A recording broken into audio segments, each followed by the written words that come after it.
Welcome to the Wolffpack Fitness Podcast with your host, Adrian Wolff. I'm a PhD student in interdisciplinary health sciences with a master's degree in kinesiology and a bachelor's degree in psychology. I've been a fitness coach for over 10 years and I've trained everyone from everyday gym goers to kids to Division I collegiate and professional athletes.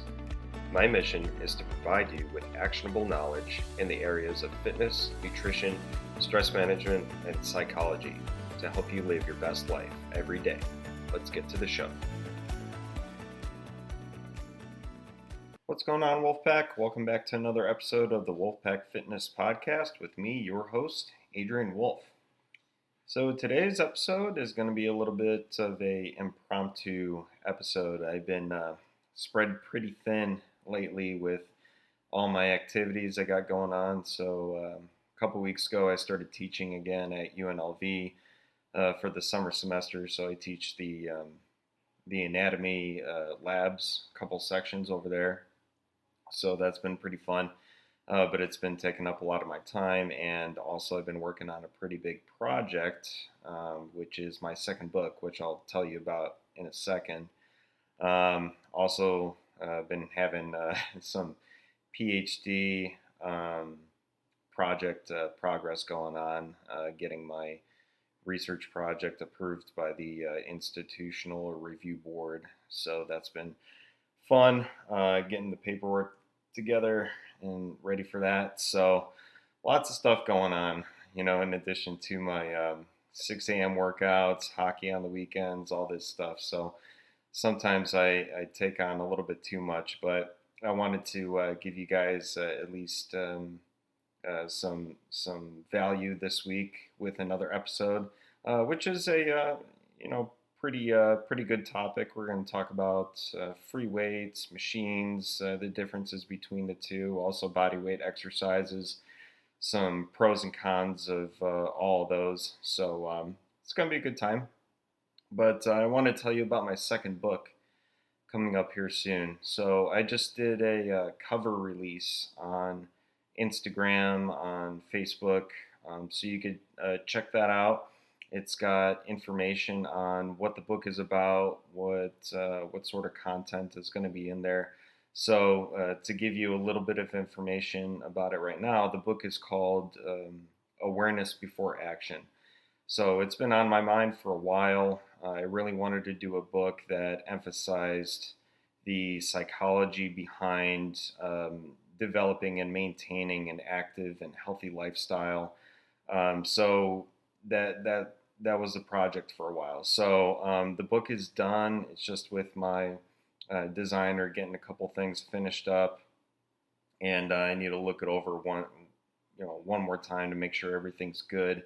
And I plan to get it out there and published sometime next month in July, hopefully early July, if there's no setbacks. But it's going to be hardcover and paperback. Eventually, I'll get the Kindle version out there, and at some point, I'll get the audiobook version out there as well for you guys. But I'm really pumped for it. There's a lot of really good nuggets and pearls of wisdom in there. It's all principle based, so you're not going to see any. There's a couple things in the appendix where there's a little bit of science behind it as far as how much weight you should be lifting to accomplish a specific goal, or what percentage of your max heart rate should you be working at for your cardio workouts, that kind of stuff. But it's very, very minimal. What I wanted the book to be was a principle-based book for you guys to be able to follow simple principles every single day and use them to maintain a physically active lifestyle, to maintain healthy eating most of the time, to focus on your recovery, and also to impact the people around you as well, the closest people in your lives. So I'm really excited for the book, and I know you guys will get a ton of value out of it. So whenever it comes out, definitely check it out. Get yourself a copy on Amazon and read it. Let me know what you think. post a review, and if you really love it, please, please, please share the book with your friends and family, because I know they'll get a lot out of it as well. All right, so that's it for my big announcement for today. So I'm going to get into the podcast episode.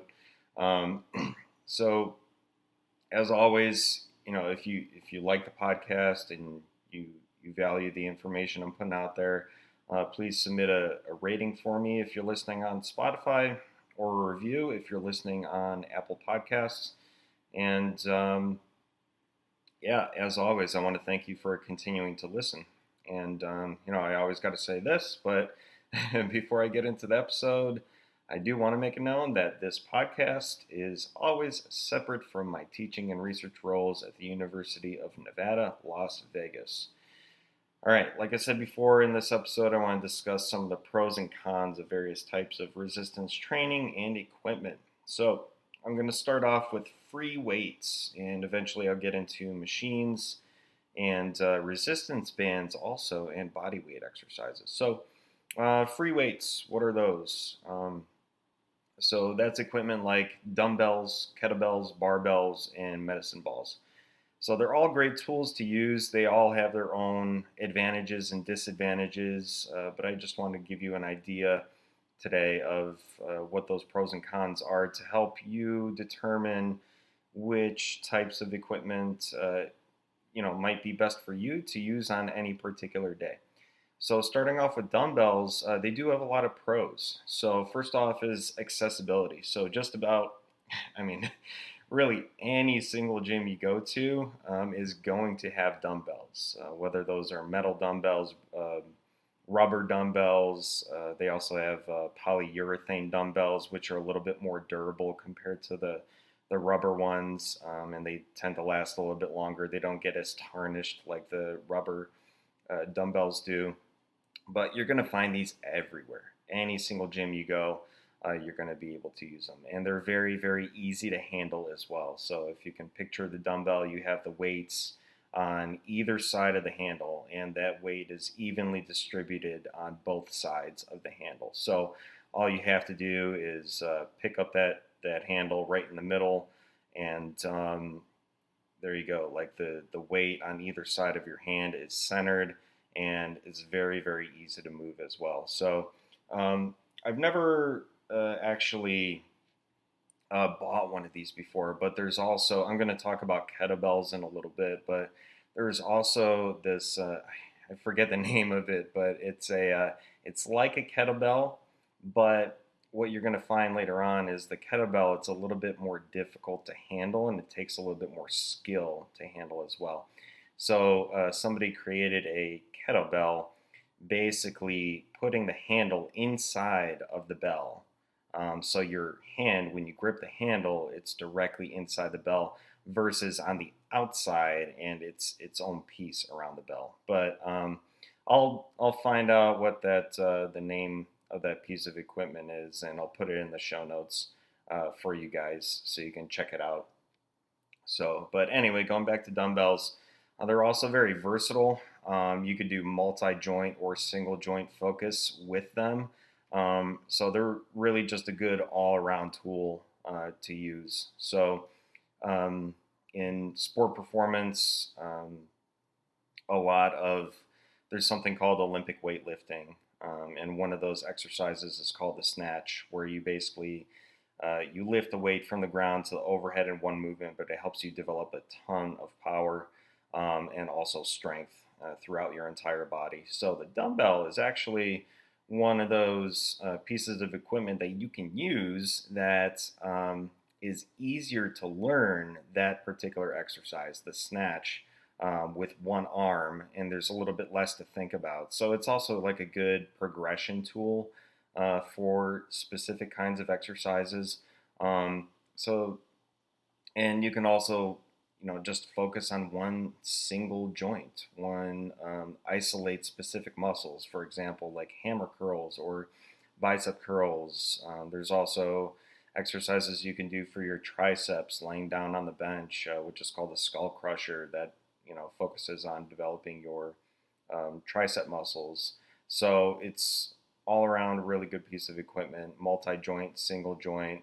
And you can also develop quite a bit of strength and muscle doing just dumbbells. So you've probably seen dumbbells up to and exceeding 100 pounds. There's a few people that actually can do that kind of weight, but that's just a testament to the dumbbell and how much you can actually do and how much strength and muscle you can actually build with it. So they're just a very good all-around tool. And also unilateral work. So if you're not familiar with the differences between bilateral versus unilateral. Bilateral means you're using both sides of your body at the same time. So imagine doing a squat where both feet are on the ground. You squat down and you squat up, both feet are on the ground. You're developing both sides of your body, both legs at the same time. Unilateral work would be like something like a single leg squat where you prop your back leg up onto a bench or some other stable surface and you're doing the squat with the forward leg. And you can hold on to dumbbells to do this type of stuff. You can also do unilateral work for the upper body where you could do a single arm bench press, for example, rather than doing both sides at the same time. So if you have any particular muscular imbalances or one side is stronger than the other, the dumbbell can be very, very advantageous for that, where you could just focus on one side and really put all of your attention to make sure that you're doing the weight, you're doing the exercise as well as you possibly can on that one side versus compensating when you're doing both sides at the same time. So that's just another thing I really like about that. So some of the cons with dumbbells are that so I already said you could develop a lot of strength, but you're limited if your goal is maximum strength, being able to lift the maximum weight possible, right? Say for a squat or a bench press, for example, you're limited in how much weight you could do just by getting into the position, really. So that's where barbells come in handy, which I'll talk about in a little bit. Another con is also that dumbbells tend to be open chain exercises versus closed chain. So the way I can describe this is think of a push-up, for example, where your both hands are on the ground at the same time. You're lowering your body towards the ground and you're pushing back up. Your hands are not moving at all, so they're closed. All right, that chain is closed from your hands to the ground. All right, so there's a lot more stability to be gained there. The dumbbell, say you want to develop your chest or your upper body in those pushing exercises. If you lay back on a bench and you're doing a dumbbell bench press, for example, that's what's called an open chain exercise. Your hands are not anchored to anything. Your hands are holding on to that dumbbell, so there's a lot less stability there. So that can increase the risk of injury, right? If you're not careful and you don't really know your limitations. So that can be a con there as well. But if you just know your limitations, you don't push yourself too hard in the beginning. If you're a beginner and you're just starting out with dumbbells, you're gradually progressing week to week. All right, that can be a way to mitigate that con and that higher increased risk of injury. And then, like I mentioned before, once you start getting into really heavy weight with dumbbells, it can be difficult to get into position. For example, using that bench press again. If the weight is really, really heavy, you typically need to start off by sitting on the bench, grabbing the dumbbells, putting them in your lap, and then swinging or kicking your knees back while you're catching the dumbbells right next to your shoulders into your hands, and then getting into position, doing your reps, and then you're probably going to need to drop them from the floor after that if you want to get back up. So it's just a little bit trickier to get into specific positions with dumbbells as you get stronger and as you progress in weight. But overall, they're a great tool. So let's get into kettlebells next. So some of the pros for the kettlebells are that you only need one to do a ton and ton of exercises. And if you want to invest in yourself a little bit, they're also very, very easy to store at home. You just put it in the corner or whatever, whatever room you have for it. And they're very easy to store out of the way, get out whenever you need them, and put them back. So, like the dumbbell, they're also very extremely versatile. And you can also do cardio style interval workouts with them. So, say for example, you wanted to do one of these workouts with a kettlebell swing. You could set a timer for 1 minute to go off every minute, and you could do, say, 8 to 10 kettlebell swings, and whatever time is left over in that minute, you rest, and then the next minute, the clock beeps, and then you can do it again. So they're very good for those type of interval style workouts. So you could develop a lot of strength and power that way. You could work on your conditioning a little bit more, your muscular endurance. So there's a ton of stuff that you could do. In addition to that kettlebell swing, there's also something called kettlebell snatches too, where you can lift that kettlebell from the ground all the way to overhead with a single arm.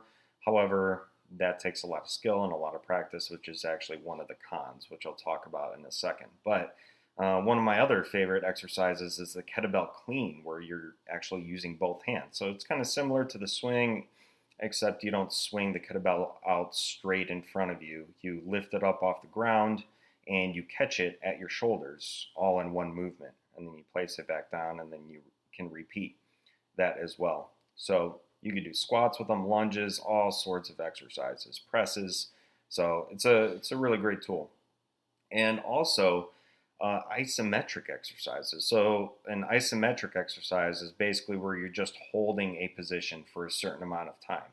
So a couple examples of that would be kettlebells are great for carries. Okay, so like farmer carries, which is you're holding the kettlebell either with one arm at your side, or you can hold one kettlebell in each arm, and you simply walk a particular distance with that.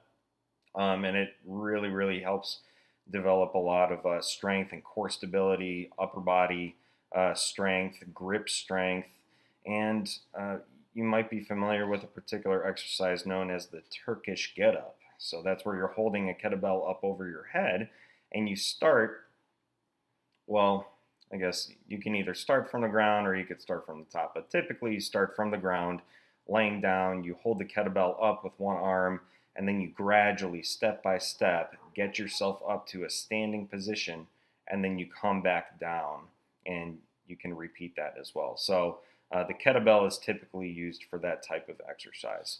So the cons are that the kettlebell requires much more coordination and skill than a dumbbell. So, and there's also a higher risk of injury because that weight is not centered around the handle.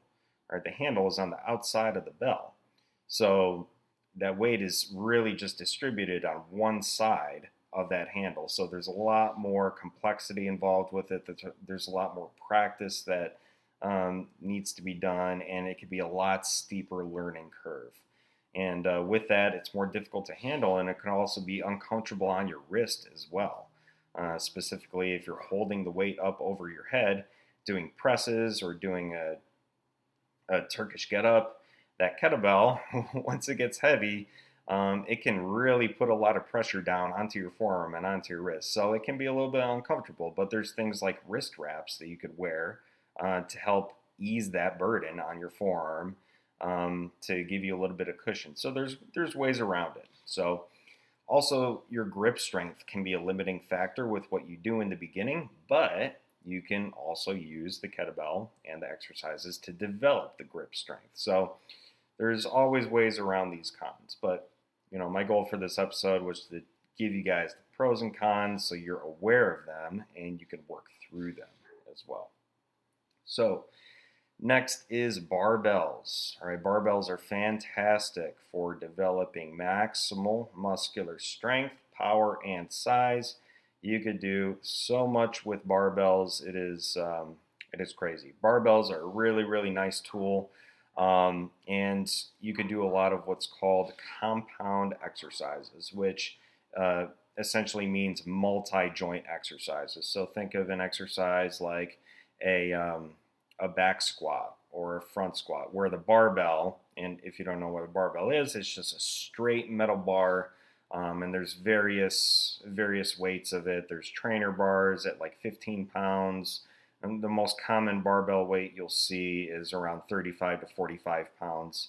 Um, but with the back squat, you could place that bar onto your back and lift it up off of a squat rack and just take a step or two back, and then you can squat with a ton of weight on your back, and that will develop a ton of strength in your lower body, but not also in your lower body, also in your back, in your core, in your shoulders, to be able to hold that weight on there as well. So you can also do something like overhead presses, where that barbell once again is in the squat rack. You put it onto your the front of your shoulders this time, and you hold onto it with your hands, and then you could press up overhead and develop your upper body pressing strength that way. But it allows you, the sleeves on the side of the barbell really allow you to put a lot of weight. You're really not limited at all with how much weight you use with a barbell. Okay, and you can also get a lot accomplished with just a few compound exercises. Like your workout one day might just be back squats, because they're so effective at developing not just lower body strength, but full body strength. Um, just from the stability that's required to be able to hold that weight onto your back. Um, Along with that, the barbell really teaches you how to brace your core effectively while moving your extremities. So if you're not bracing your core effectively, you're going to be moving inefficiently, or you might be setting yourself up for injury, because you need stability in your trunk, in your abdominal muscles, in your back, to be able to stabilize that movement that happens at the extremities. Otherwise, you're going to get what's called leaks in your system, right? So you don't want any holes or leaks in your system. You want everything to be tight and rigid, so that you can develop as much strength as possible, and you can transfer that momentum and that force from your lower extremities through your core into other extremities. So some cons to the barbell are that, depending on which exercise you do, the barbell can be a little bit strenuous on certain joints, specifically the wrist and shoulders, and maybe even the elbows as well. So the exercises that come to mind are the bench press and the back squat. So once again, think of the back squat with a bar on your back, and you're trying to hold onto that bar with your hands to the outside. If you have really tight shoulders, that could be a little bit of a challenge to hold yourself in that position, and that can strain your wrist and shoulders a little bit, and it can be uncomfortable. But there's also ways around that too. There's something called a safety bar, or safety squat bar, where it's also a barbell. It's a straight bar. It has a couple curves in it, but the handles are out in front of you. So even with the bar sitting on your back, you're holding on to the handles in front of you to stabilize the bar, rather than having the hands to your sides, stabilizing the bar that way and really stretching your shoulders out. So that could be a good work around that. But for the bench press, there's also, oh man, I totally forgot the name of this bar. There's another different type of bench press bar. We used to use it in sport performance a lot. But basically, instead of, if you can imagine the regular barbell, and you're laying down doing a bench press with your palms in a pronated position, where your palms are facing your toes, basically away from your body, you can have more of a neutral grip. All right, this bar that I'm talking about allows you to have a neutral grip where your palms are facing inward.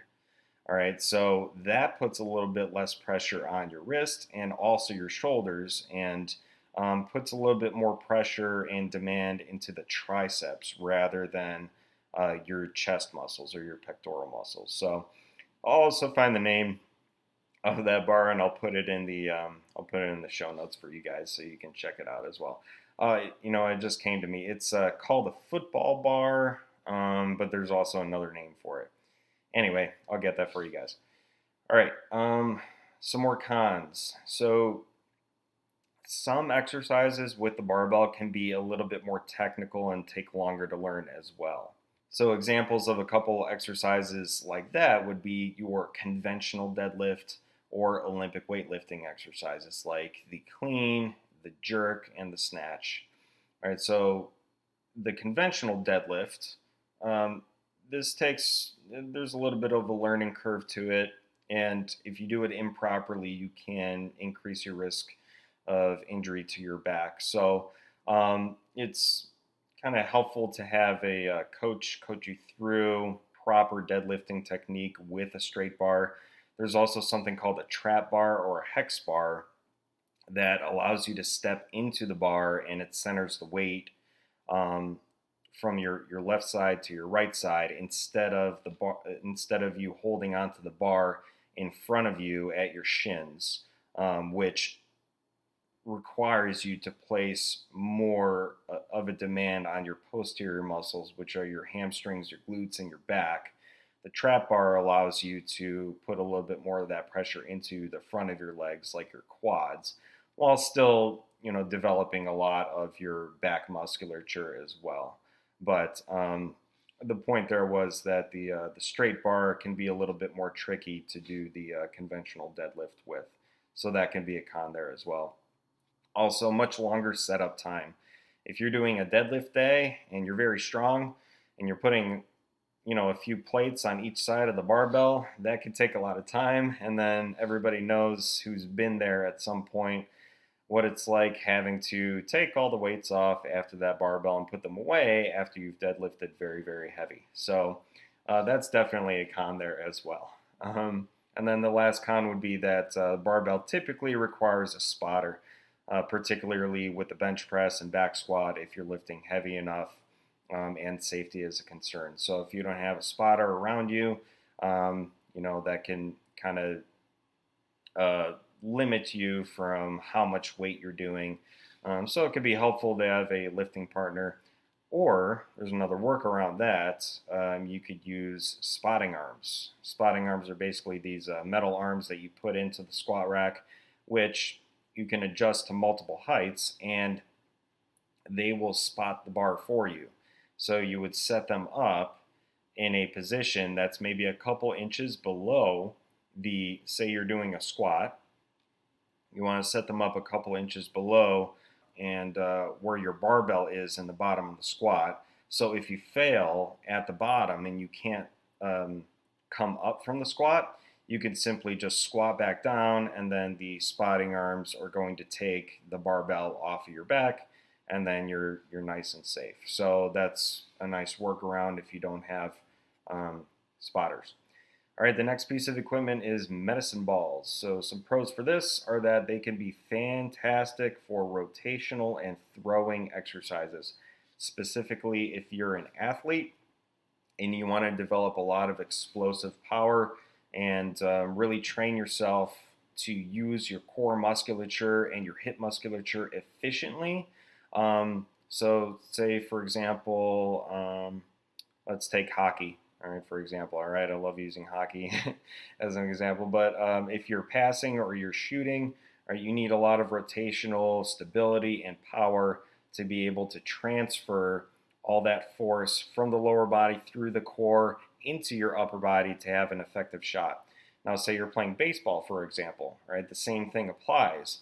Right? You need to be able to transfer force from your lower body through your core to your extremities to that arm that's throwing the ball, if you want to do it as effectively and safely as possible. So these medicine balls can be very, very good for that. And they're also very, very cost effective, so they're not very expensive. So you can buy one for yourself and you can really take them anywhere you want. Also, very easy to travel with. Now, the cons are that it can be a little bit of a learning curve as well and requires a lot more coordination, especially if you don't have a lot of body or spatial awareness. They can require also a lot more balance and stability to perform specific exercises. So some coaching might be required, or you may need to do a little bit of homework to learn proper throwing mechanics or proper slamming mechanics if you're slamming the ball down into the ground. Um, and lastly, if you're in a public space or in a gym that has medicine balls, they might restrict you, right? It might be against the policy of the gym to do any slams or throws. One, because it makes a lot of noise, and two, they may not have walls that can actually handle that type of stuff. So you might have access to your medicine balls, but you might be restricted with which exercises you do. So that's why it's handy, to have one of your own and take it somewhere with you where you could do slams and throws and that sort of stuff. And next is machines. Okay, so there's always a debate between free weights and machines, but I feel like there's always a place for both.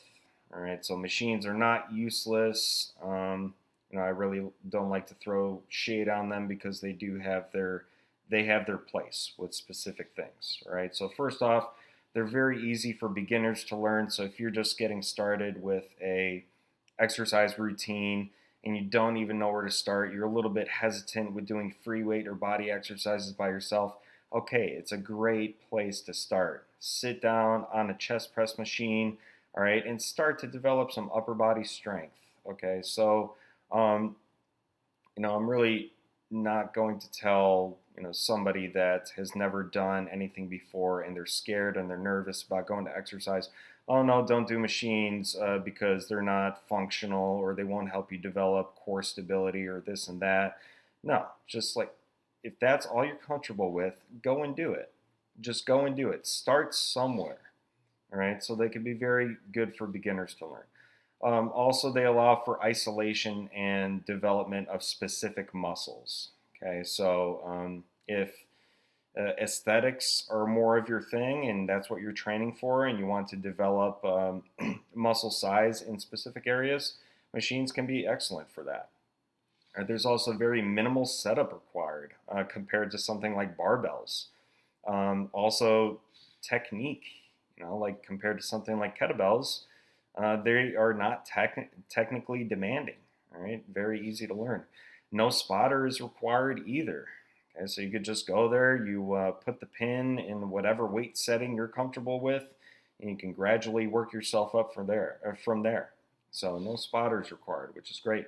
And it can also be very beneficial for rehab. So I remember one of the strength conditioning internships I did at UNLV, they actually had a few machines. I was actually, I was all about the free weights and functional exercises and that type of stuff.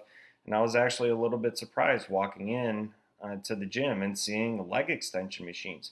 But they could be fantastic for rehab for, a lot of the athletes used it coming back from like a knee injury or a hip injury where those muscles surrounding the specific joints atrophied and they got weaker. Well, you're not going to go and do very complex exercises right away, right? You want to build strength back into those specific muscles that have atrophied and gotten weaker. So machines can be very, very beneficial for that, right? So like the leg extension, leg curl, that kind of stuff. So there's always a place for them, always a place for them.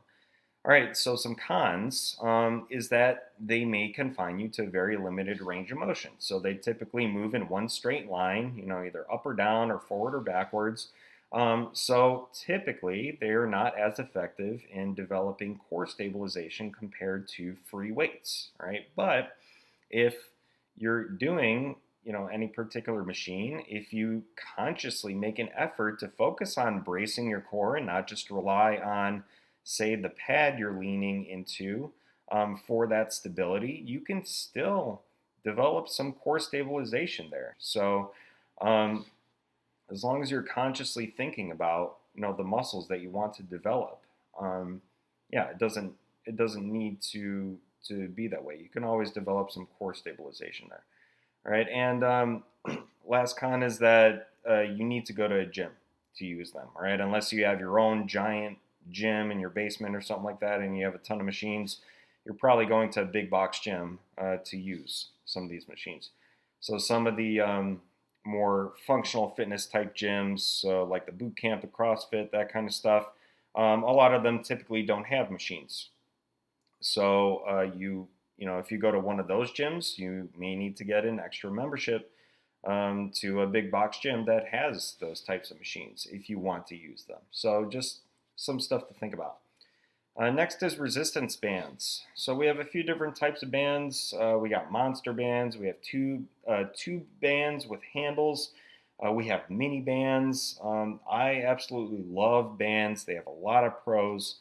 One of those is that they're extremely cheap and they're very, very easy to travel with. You could just fold them up, put them in your bag. They don't take a lot of space, and they can help you create very, very effective workouts. So particularly allowing for pulling exercises. If you've ever done body weight exercises before and you start to plateau or you start to run out of exercises and you can't do any pulling exercises unless you get really, really creative, bands are great for that because you can anchor them to some sort of a stable surface and you can do vertical pulling, you can do horizontal pulling like rows. So anytime I travel, I take bands with me. Right? Usually one or two mini bands and a couple monster bands.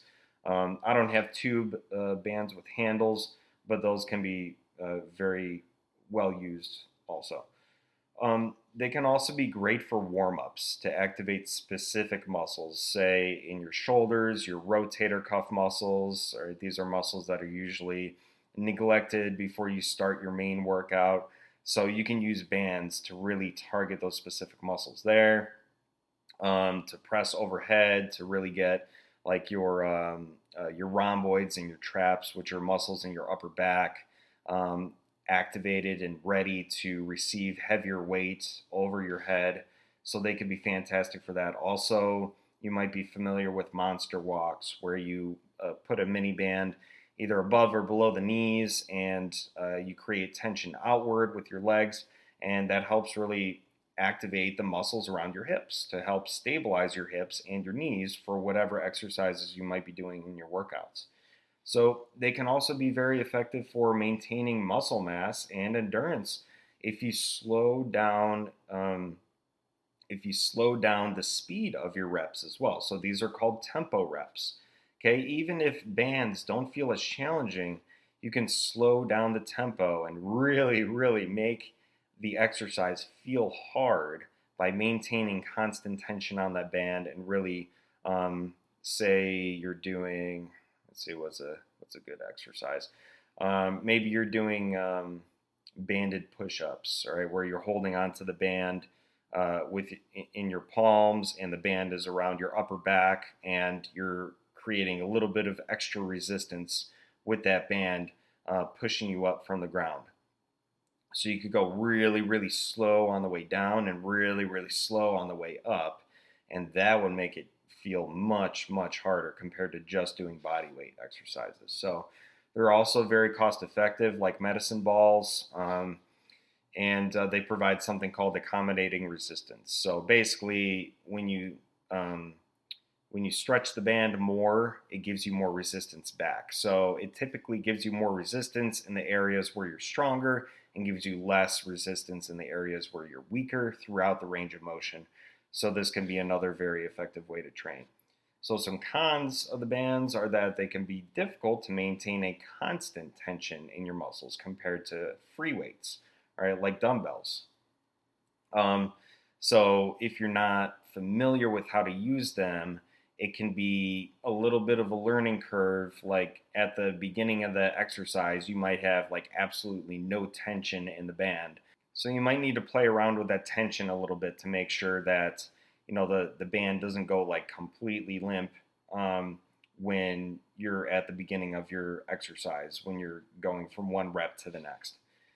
They also don't allow for development of maximal strength like barbells do. And they can also be difficult. A lot of people don't think about this. They can be difficult to quantify how much resistance you're actually overcoming, all right, which makes it difficult to track your progress. Um, Whereas with dumbbells and kettlebells, all right, it's easy. You know exactly what type of, how much weight you're lifting, and barbells too. So, that's a little bit of a trade-off, you might need to make. But if you're traveling or something like that and you need some extra resistance, they can be absolutely fantastic. And, say you're going on vacation or something like that, I wouldn't even worry about tracking your weights. All right, just go have fun and use the bands for a little bit of a different type of workout. And lastly, they can fray over time and they may need to be replaced frequently. So, whenever you're using your bands as they start getting a little bit older, make sure you're checking them throughout the band. And if they have any cuts or frays, and you feel like they might snap soon, it's probably time to replace them, right, for your safety.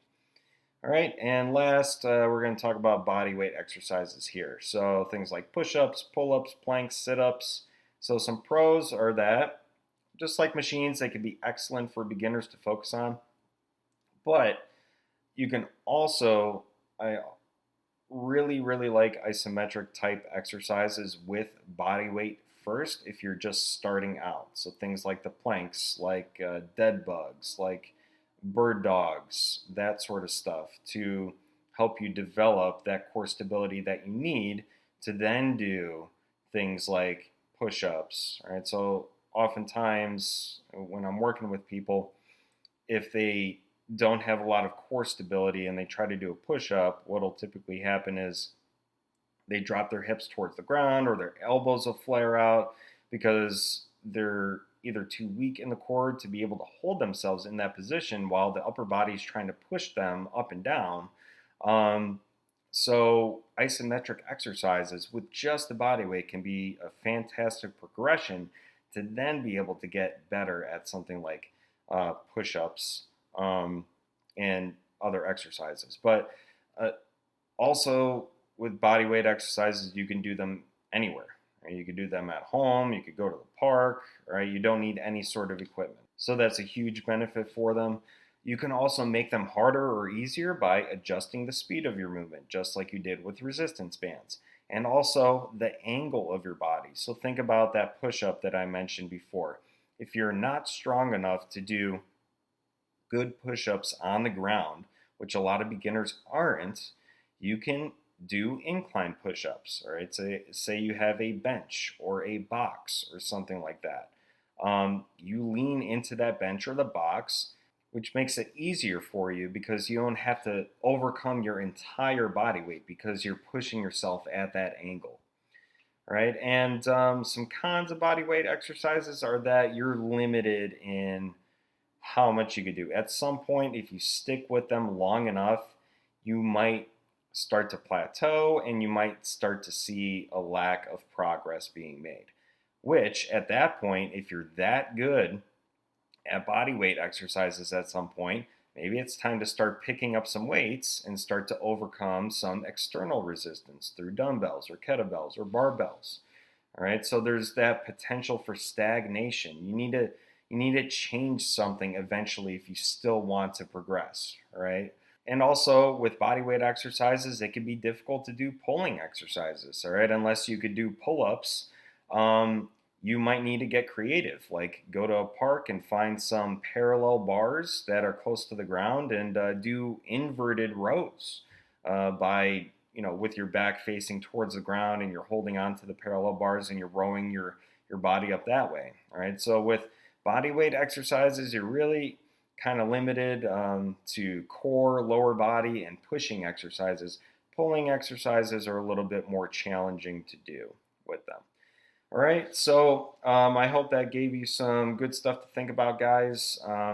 Your action item for the week is to try a new form of exercise you haven't tried yet, or challenge yourself in a different way if you've used all these types of exercise. Meaning, you can change the speed of your movement. You can focus just on isometrics, just holding positions, or you could do the unilateral exercises that I was talking about, meaning one leg or one arm at a time versus both at the same time to change things up and give yourself a different challenge. Okay, so give those a shot and let me know how they worked out for you. All right, so that's all for today. If you're liking the content, please follow and rate the show on Spotify or leave me a review if you're listening on Apple Podcast. And once again, please introduce the show to your family and friends. I would also love for you to leave me a comment about any additional topics you would like to learn about in the areas of fitness, nutrition, stress management, or psychology. You can find me on social media on Instagram at coach_A_Wolf and YouTube at Wolffpack Fitness.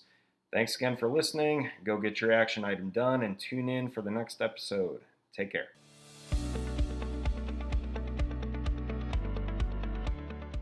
Thank you for listening. If you like the content, be sure to follow my podcast, leave a review, and check out the show notes for additional details and links discussed in this episode. My mission is to provide you with actionable knowledge in the areas of fitness, nutrition, stress management, and psychology. It is often said that knowledge is power, but I like to say that knowledge applied is even more powerful. Take what you learned today and find a way to apply it to your lifestyle so you can continue living your best life. Thanks, and be sure to activate the new episode notifications to be the first to learn about new and exciting content. See you next time.